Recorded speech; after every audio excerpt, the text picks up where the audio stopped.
right, this is Discovery Paranormal, the show you've been waiting for all week. I know you sit there patiently waiting, flipping through stuff on the internet, looking at things, and when is the show gonna happen? Bye, bye. So tonight, we're not only gonna talk about remote viewing and how to do it, because I believe everyone can do it. It's just a matter of practice. You know, there's these psychics out there that are very talented and in tune with all kinds of stuff, but not all of them are 100% all the time. And I think that everybody, every person, I think every being on this planet has some kind of level of psychic ability.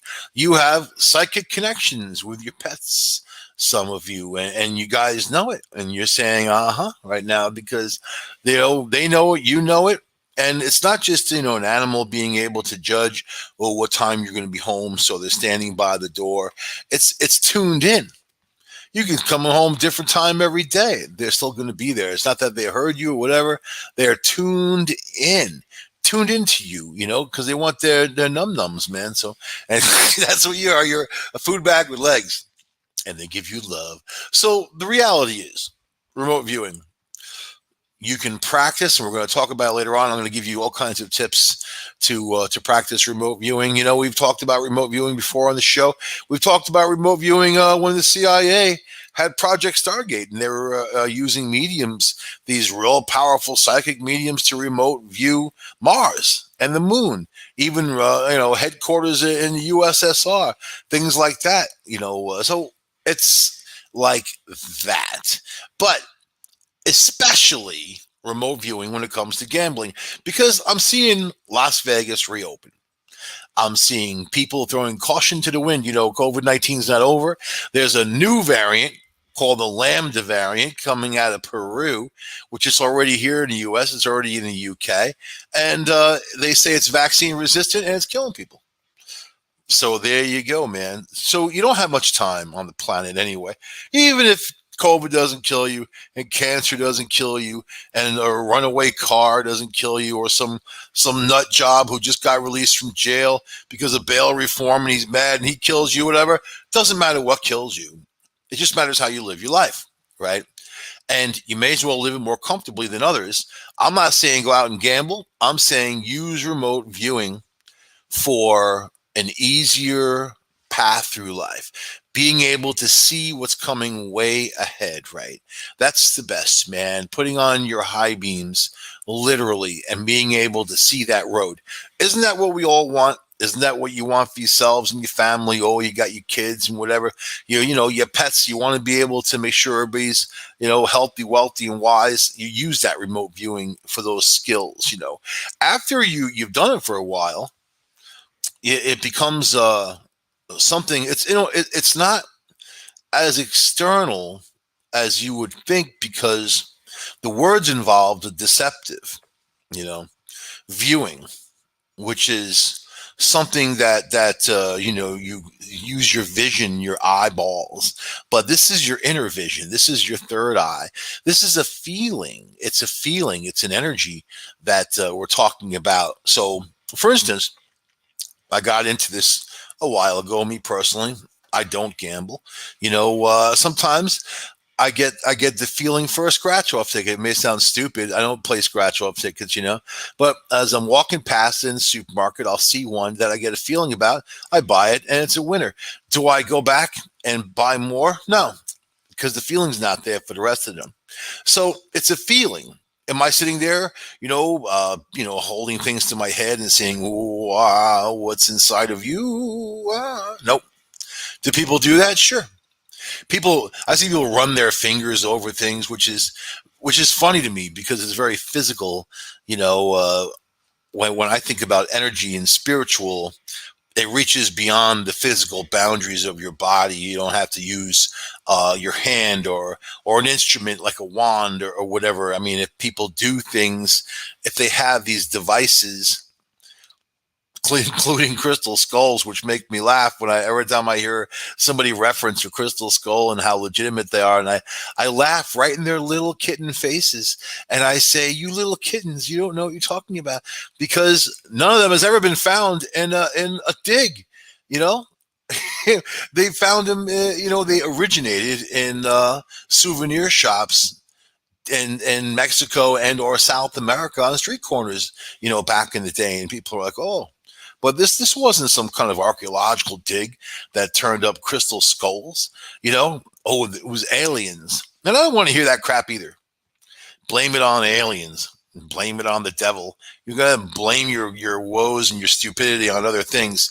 Forget about that, because they don't want any part of your stupidity.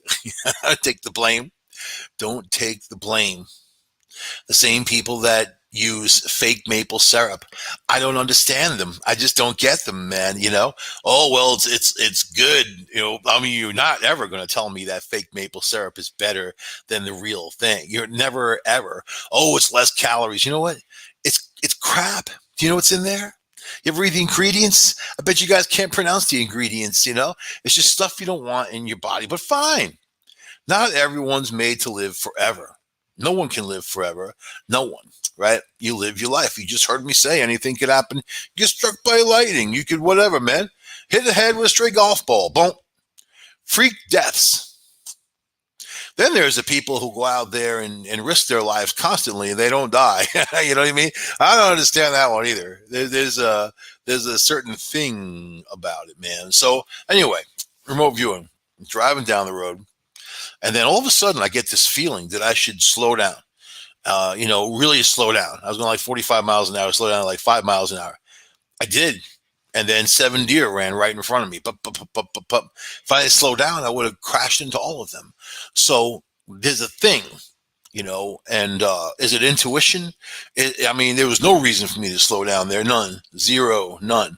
Never did before. So, but it was a feeling, and you got to trust your feelings. That's all. You got to trust your feelings. So when it comes to gambling, casinos are in business because people lose. Okay. People don't get rich in casinos. And I'll tell you about me personally, about gamblers, real habitual gamblers. I don't like their energy. I don't like them. I don't like being around them. I don't like the very high stress type of people. It's one thing, like, my mom used to take us, we lived on Long Island and I was raised there. My mom used to take us for breakfast at Belmont every once in a while. And, it was cool. You get to meet some of the jockeys and, these beautiful thoroughbred horses, and you have your breakfast there and whatever. And we'd have my grandmother with us, and she'd always like bet $2 on a horse, like she didn't even know what she was doing. She didn't have, she didn't know how to pick boards or whatever they do. She just was like, okay, I like that one. Probably the name or something, and put $2 on it. And I don't believe she ever won either. But it was that's not the gambling that I'm talking about. Or the type of gamblers who are, always looking to gamble, always looking for a game.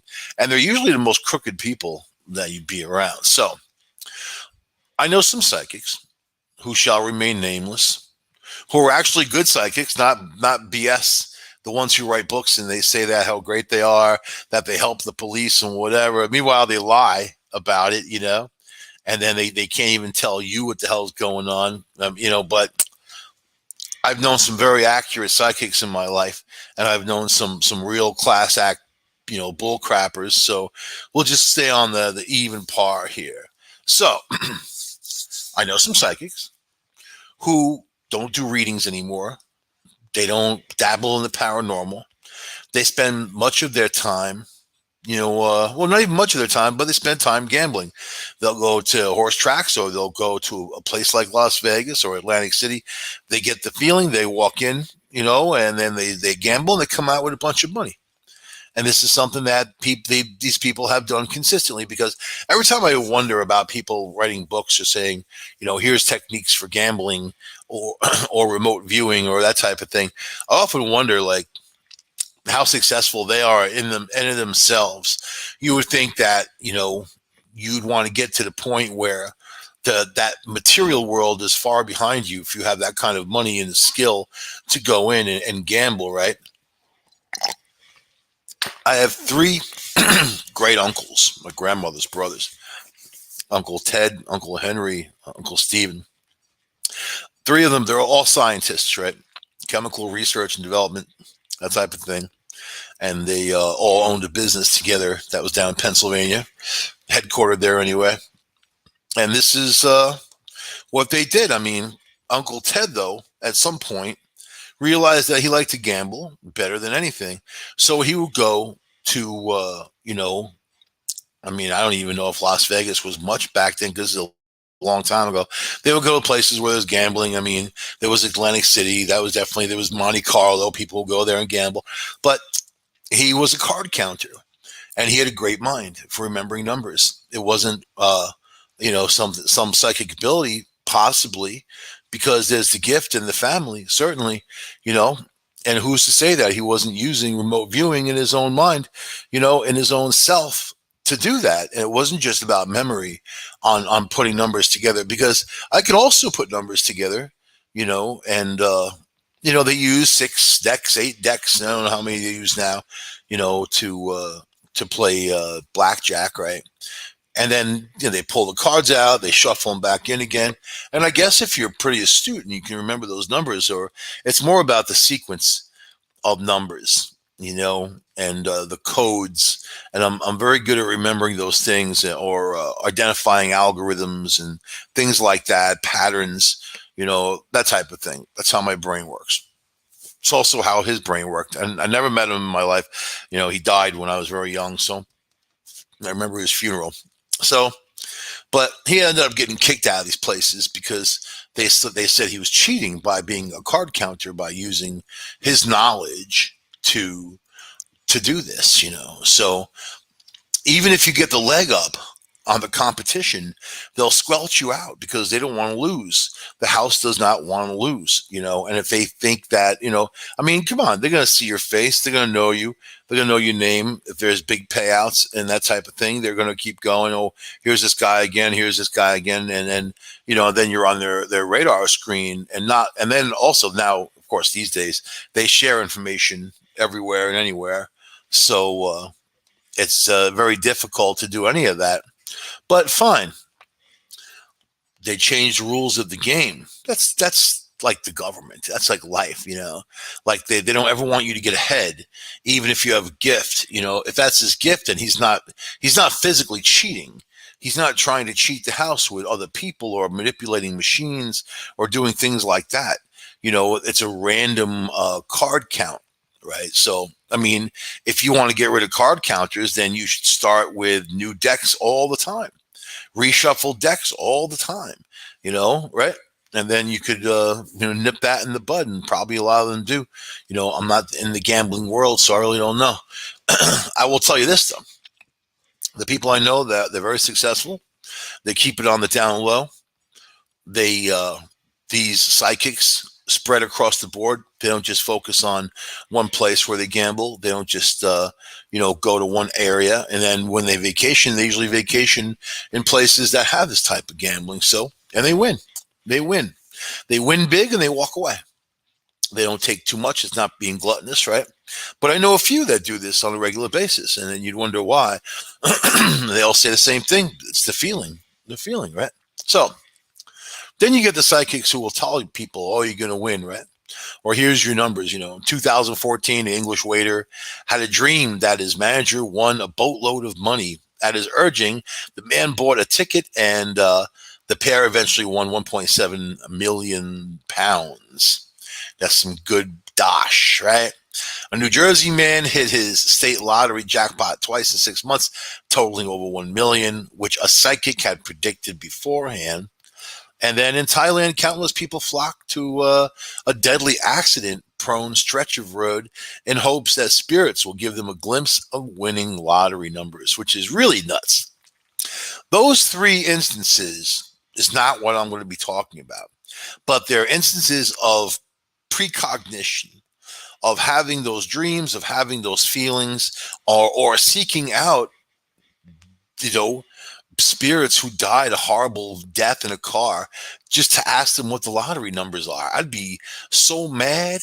I would follow you home and I would haunt you good. I would haunt you good. Try to drag me into that, man. So, but people do take advantage of their psychic abilities to win at gambling and the stock market, I mean, but it's a skill, right? And, inside of me, I'm like, if you're psychic, it's a gift, but yeah, sure, it's a gift, but it's still a skill. It's something that you can utilize to turn into something positive in your life. Is it cheating? No. Is it something negative? No. I wouldn't say go and gamble all the time, especially now since Vegas opened up. No social distancing, no masks, people smoking inside. As COVID can ride the smoke, but this new variant, the two new variants, the Delta, well, three, right? Delta Plus, and then this Lambda. These variants are aerosolized, so they're going to hang out up in the air for hours, and they can ride the smoke 0.003 microns. The virus is lighter than that. It's going to ride the smoke right into people's lungs, man. The CDC already mentioned that back in January. I asked the question January over a year ago. So I stay away from remote gambling. If you use remote vision, then to stay away from places like that, really, right now anyway, because things are exploding. Anyway, so what is remote viewing for the novice, for the people out there who don't know, for the ones who are out there saying, things that make you go, All right. So it's a psychic ability, but it's an ability, and you don't have to be psychic to have it. So it's an ability, right, to remote view using your extrasensory perception. Remote viewing is essentially seeing and being able to describe unseen objects using only the mind. So the mind is putting these things together, the spirit, your third eye, what you're gathering, well beyond your eyeballs. That vision is your inner vision. It's something that you're feeling, right? So, all right. People ask, is remote viewing real? Okay.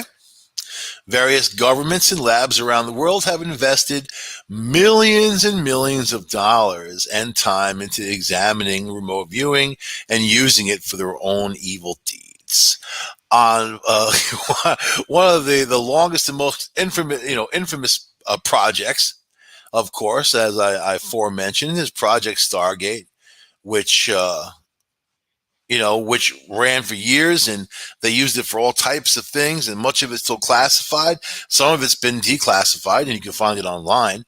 I mean, actual CIA reports and what they were doing and what their findings were. It's fascinating reading, and anybody who is interested should. And it's the real deal. It's not some fake crapola put out by some, wretched publication, man. I'm down on a lot of these internet sites. I'm just so sick of the amount of politics that they absorb and put forth in their stories. So you absorb it. I mean, it's brutal, man. And the advertising too. You ever go to a site, you're trying to read an article, man, and then like these ads are popping up like boom, pop, pop, pop, and you gotta stop what you're doing to click the thing off. And sometimes you can't click them off, and they're so distracting, and it makes you not want to go back to those sites. So the internet in the early days was so great, man, so great, especially eBay and stuff like that. No taxes on stuff. That was fun. From other states being shipped to New York anyway. And Napster, man. Yeah. Anyway. So in 1978, the Army began to investigate remote viewing and how it could be used for intelligence purposes. Keep in mind, it was many years before that because the Soviets had started, doing remote viewing. Hitler was into doing remote viewing. So you're going to go way back to the early 40s to understand how these governments were trying to utilize this thing for their own personal gain, right? So based on the data released after this program and, Project Stargate ended in 1995, They said errors were abundant throughout the experiments, and the evidence that was information could have been easily manipulated because they didn't want to. See, the government is not in the business of telling the truth or being honest at all in any which way. The very fact that people thought there was going to be something in this UFO report that came out is funny. The very fact that the Discovery Channel roped off hours and hours and hours of time that night. They had Josh Gates on there, and he is what he is. My mom liked him, man. I really don't. I don't like to do it. Me personally, he is what he is. He's just a sensationalist to me. Like a lot of them, they're in showbiz, right? I mean, these aren't the real investigators in my mind. They're people who are uh, they're Hollywood maggots. You know what I mean? Like I'm not trying to be mean or anything, of course, because maggots do serve an essential task sometimes. Sometimes, they're using them to eat away at diseased flesh, for instance. That's pretty cool if you've got staph infections or something like that. So anyway, Hollywood maggots. They're just people who are glory hounds who want to be out there getting attention. That's why they're in the business that they're in. But do I consider them investigators? No. Do I when I see that Skinwalker Ranch, I laughed my ass off. Are they so far off in any kind of findings? They're not into findings. They're into putting on a show. It's a show. I like evidence. If you look in my direction, I'm going to show you evidence, or I'm not going to do it. There's gonna be nothing in it for me, right? I'm going to show you the evidence, and we always get the evidence, always. Is that arrogant to say no? Because I think if you're true in your intentions, there's nothing you can't do. There's no bridge you can't build, nothing that you can't understand. So that's the deal. That's the deal. Anyway, but Project Stargate, when it came to they said the government says, well, a lot of the information wasn't viable, but then they redact all the information and they're not going to tell you because this is the same government that won't tell you how much toilet paper the Pentagon uses per month. This is the same government that thinks everything's a national secret, and it's none of your business to tell you anything. It's a need to know information basis, right? So when you see a bunch of UFOs flying above aircraft carrier, that is one of the most secure on water vehicles. It's an aircraft carrier. They don't go anywhere without having a battle group with them. They're an aircraft carrier. You don't get close to them without having a missile shot at you if you don't identify yourself. So for them to say we don't know what it is, that's like wow. And then almost that they're turning a blind eye or having people do it, people in their everyday life, they're thinking, well, what was that? Like they want to know, but they're terrified of the answer because the answer is far beyond their imagination and or expectations, right? It's the unknown. Whenever you're dealing with the unknown, it's hard to prepare your mind for something like that. So a lot of people will go into a box and stay there, and then they'll compartmentalize. Or they'll go out 4th of July, have some barbecue, and have a few drinks and all the stuff that they do. That's great. But what are those UFOs floating around that aircraft carrier, and are they a danger to us? If they can just come and go when they want, and do whatever they want, and there's a lot of people that will say, if they want to do that, they would have done it already. And I agree, because there's no point in waiting. One of the most frustrating things when I'm watching a movie, right? And then they get to the point, like a James Bond, and they got him tied up and they're ready to kill the dude, and then they go into this big long freaking explanation of why and what and where and all that, and then James Bond escapes and they kill the guy. They kill the the criminal. I'm like, why don't you just kill him? Why are you going through the whole thing? You know why? Because then the movie would be over. That's why. That's why. That's Hollywood. They don't want evidence. They don't want to know the truth. They don't want any of that. Same for the government. Same for all that. You guys want to know the truth. The people out there who are the backyard investigators, the ones who actually want to know the answer for themselves, you are the true explorers. You're the people who are out there collecting information, and you're doing it for really the greater good, right? It's the greater good, or you're nuts. Either or, you know, either or. I'm willing to take either or, right? So, remote viewing, successful applications in gambling. All right. Even despite what researchers seem to suggest, many continue to claim they are capable of remote viewing and that they use the skill for profit. Two of these proclaimers were, in fact, researchers involved with Stargate. There you go. And you know why? Because the government doesn't pay anything, man. And then after you're done working for the government, you get nothing. If you're some psychic, there's the door. That's it. See you later. Ha ha ha. And what are they supposed to do? They head to Vegas, is what they do. So two of these guys were involved with Stargate. After leaving the project, Russell Targ and Harry Puthoff formed a psychic services company called Delphi Associates. In a series of remote viewing tests that involved Targ and Puthoff sensing where in the city the other was for the day, then placing the corresponding bet on the futures market, sensing that they were at the San Francisco wharf, meant a bet on the market going down. At Transamerica Skyscraper, a bet is going up. All right. The pair claimed they made 9 out of 10 clients serious money doing this, and also that they later raised $25,000 to start a private school by using the method. 25 grand isn't that much. This is a long time ago. This is what 25 grand would be worth, like 250 grand now, right? Other proclamations of using a remote viewing and gambling describes using a technique that crosses over into the law of attraction territory. And this is very interesting, the law of attraction, right? So that is visualize the amount of money you want to win, how it would make you feel, and what you would do with it, then go gamble. So you pull it towards you, you open the door, the psychic door, and you walk through because you're having a mental dress rehearsal. You're actually envisioning this. You're seeing yourself with that and also thinking past it, what you had already done with it. Not that, oh man, I need money right now, so I'm going to gamble and try to make the money and whatever. That's not thinking through your target. In martial arts, we think through our target.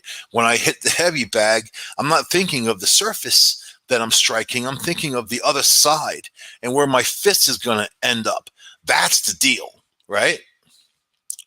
So, like remote viewing, visualization, and positive affirmation techniques like this are largely anecdotal, though, subject to confirmation bias, and also a difficult thing to replicate in a controlled environment. That said, there are plenty of remote viewing books, audio tapes, and online services claiming that you can use remote viewing to win big. And I would avoid all of them. I wouldn't buy any one of them, not one of them. I wouldn't waste my time because you don't need those things. You need this show right now, which is free to you worldwide, 181 countries. That's right. You need this show because we're going to talk about how to do this, man. And it's technique. It's like any kind of technique. Oh, you don't know how to do something. You can learn how to do it. It doesn't matter what it is. You can learn how to do it. So, let me see. All right. The trump card for question for critics of remote viewing always seem to be the same. If psychic powers are the real thing, why haven't the Edgar Casey or Miss Cleo's and other famous psychics used their powers to win all that money? All right, I'll give you an answer that Miss Cleo was fake. They're all fake. These are fake people. There were swindlers. Miss Cleo had wasn't her real name, obviously. Had gone to prison multiple times for swindling people. So, but the real psychics who are doing this and making money, they don't want to tell you. They don't want to let you know because then the government hunts them down for taxes too and things like that. A lot of them will gamble away from the businesses that are in Vegas and Atlantic City or these casinos on Indian reservations, and they'll go for private gambling where the odds are better. They'll make more money, and it's secretive, so no one knows of how much they're raking in. That's the deal, right? So, but these people will win no matter what. They're playing roulette, they're playing horses, or investing or whatever, because it's the feeling, and that feeling has, don't you think that over time you develop the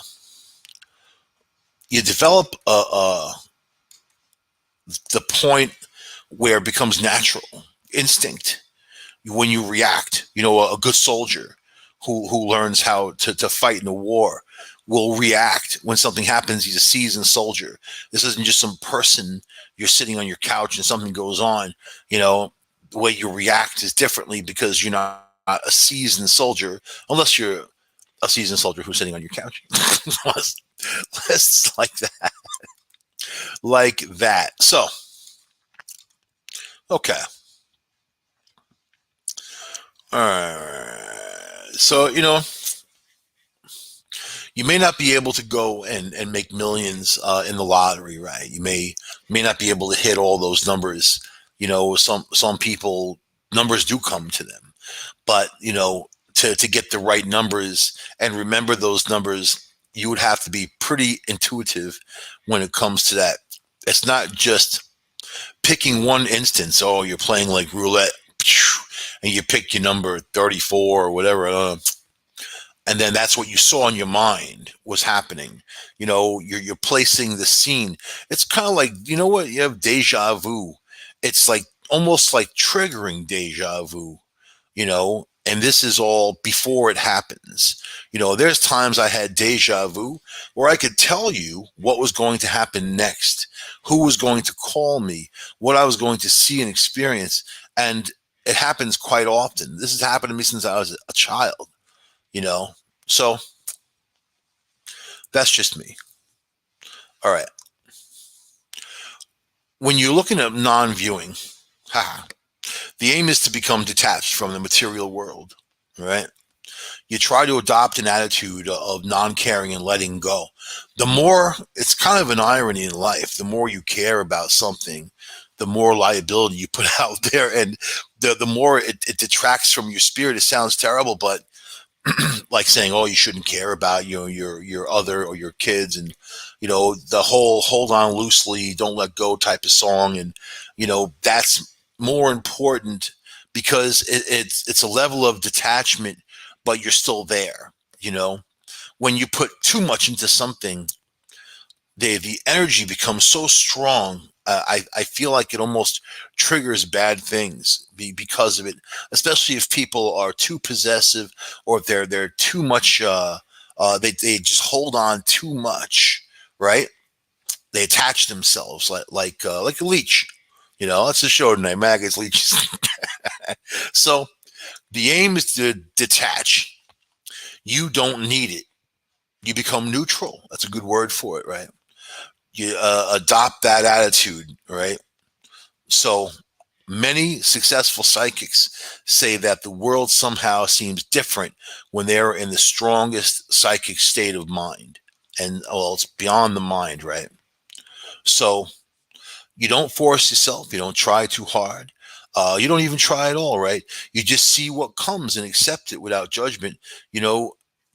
When you're thinking of a certain situation and you're trying to envision the future of that situation, with the laws of attraction, if you envision it and you create it, and supposedly you create the world around you with your feelings and your energy. But when you're trying to see yourself in that situation, your mind might not want to accept the outcome, and you want to push it away. I went through that with my mom's death, where when she was diagnosed for cancer 3.5 years ago, and went through the whole process of it, of the chemo and the whole bit. I mean, you get a feeling, and no matter how you don't want that feeling, it's the truth, and it's something that you just have to live with. And it's something that you don't want to push. You want to push away. Death, you have to accept, because it happens and you're not bringing them back into that physical form. There are people in relationships that suffer the same type of emotion, right? And the way things are going and what has to happen, but they don't, both of them or one of them don't want to let go, right? There's that. So remote viewing, the truth can be ugly, but if you create the world around you, the truth can be beautiful because you're the one creating it. And you ever know those people who are like, my life sucks, this happened, this is terrible, oh, this is probably going to happen and that's going to be terrible, oh, I'm going to do this and that'll be terrible. They always have the worst luck. They always suffer the worst calamity. Every time you turn around, they're always complaining about some crap in their lives. They're the ones doing it to themselves. It's they themselves. That's their lives. We're all going to suffer adversity in this horrible life, every last one of us, but it's how we respond to it. That's the important part, right? And do you let it stop you or do you let it motivate you to do better, or get beyond it? Even death, because the people who love you, who die, don't want you to feel bad for them, right? I'll leave that there. So, if you want to use remote viewing in games, yeah, you envision just what I said before, right? You envision what's going to happen. You start. You ever see these games people play, the psychic cards, right? And there's multiple cards. You can buy them on eBay, anywhere around Amazon, and one has squiggly lines, and they'll have different shapes, geometric shapes, and whatever, or sometimes a number. And then you sit across from the person and you ask them what the card says, and then they think for a second, or they get this feeling, whatever, and they tell you the card. There are psychics that can do that. Nearly every card. There are psychics who are good in other areas that can't see the cards at all because they're good in other areas, right? So there's that too. So not everybody has that can be so accurate. Some people, they said the average person, was about from 1/3 to 50% right when the average person who thought they had psychic abilities when they went to do this. Now that's pretty extraordinary, because there's a lot of different cards. So it comes down to the laws of averages, I guess, right? But in the spiritual process, there are no cards, and but there are games that you can play even with your friends. There are people that will request a friend, say, "Hey, take an envelope and write down a couple things in there, simple. Not the Gettysburg Address or anything, but just something simple, right? A word, or even a word that might represent a color or something like that, right? So if you write down orange, they might say orange, or they might spell out the word itself. But you have your friend do this and you tell them to keep it on their person, and then have a few envelopes with a few different things, and number the envelopes, and then see what kind of stuff you get. I mean, it's if you focus and you concentrate, you might surprise yourself, right? So when it comes to religion, a lot of religious faiths say gambling is sinful unless they do it. They have that bingo night, right? They also had, I remember Las Vegas night at the Catholic Church, and oh man, Monte Carlo night. you know, I don't know what their thing is. That gambling is bad unless you're giving the money to them. They didn't. They didn't finish the sentence, right? So I don't believe in any of that stuff, and man-made religion makes me laugh to begin with. So, but there are two dangers in gambling, right? The first is the risk of losing more you can afford because you don't want to do that.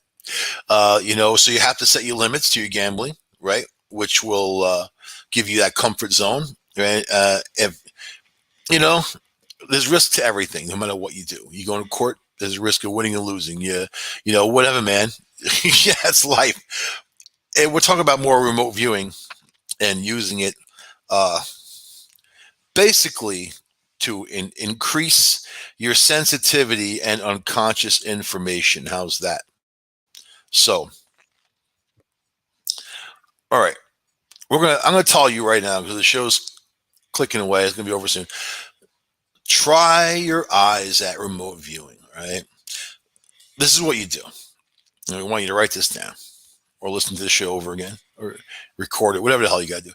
Select a range of targets. Like I said, ask the friend or family member to select even, how about pictures? 4, 5, 6 pictures. Ask them to cut the images from magazines and paste them onto a sheet of paper, you know, and put those images in an envelope, right? Real world pictures. They could be of a famous person or whatever, and see what they get. You know, some people use architecture, a certain building, famous building, the World Trade Center. That's an ominous picture because it's not there anymore anyway.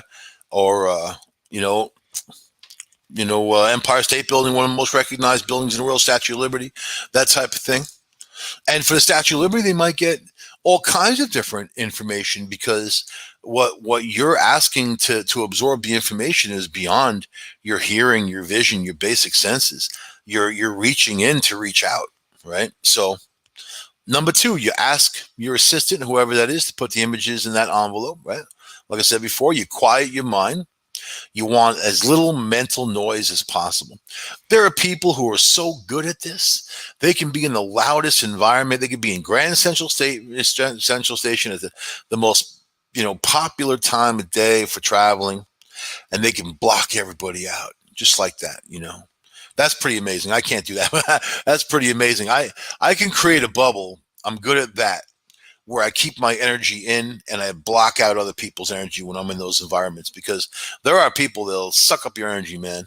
It really is. So you want to let go. Like I said before, let go, and all right, write down the date and time and any ideas you want to let go of that might distract you while viewing. It's good. Like, what? In the Lantern Festival, which I celebrate every year, right? Which is around the Chinese New Year, it's all surrounding that. I used to go and make a little raft out of like sticks and twigs and whatever, and vine, and put a little tea light candle on there, and a little sail, make a sail out of some leaves and that type of stuff, and write down on a piece of paper the things I want to get rid of, the things I want to let go. I put it in there and then sail it down the river. Let it go. You could also do it with a black candle, man. If you got like a little pot of water, distilled water preferably, and a black candle, and you take the candle and you anoint it with myrrh oil, and you take a pin and you write down the things that you want to let go, and you let that thing burn down into the water, and then dig a hole and then dump the whole thing and bury it. I'm telling you, getting rid of negativity is not that hard to do, and there's nothing wrong with it, and it's a fun little ritual to focus on, to get rid of bad stuff, right? So you let go, right? All right, so call the first target to mind. You begin the session by describing the most basic impressions you get that you have the first target, site, event, or person, what you look in the envelope, right? What do you feel is the predominant thing in the target? Analyze your feelings. Is it natural? Is it artificial? Is it surrounded by land or water? You write down several of descriptors, right? You do not second guess yourself. The worst thing you could do is second guess yourself.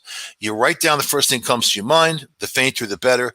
Just make sure you write down the information as descriptively as possible, and don't judge anything, right? You connect the dots unconsciously. Information is coming from your mind and basically your nervous system. The idea is that your unconscious already knows everything that there is to know about the target. It's just that it has to communicate to you, your conscious mind.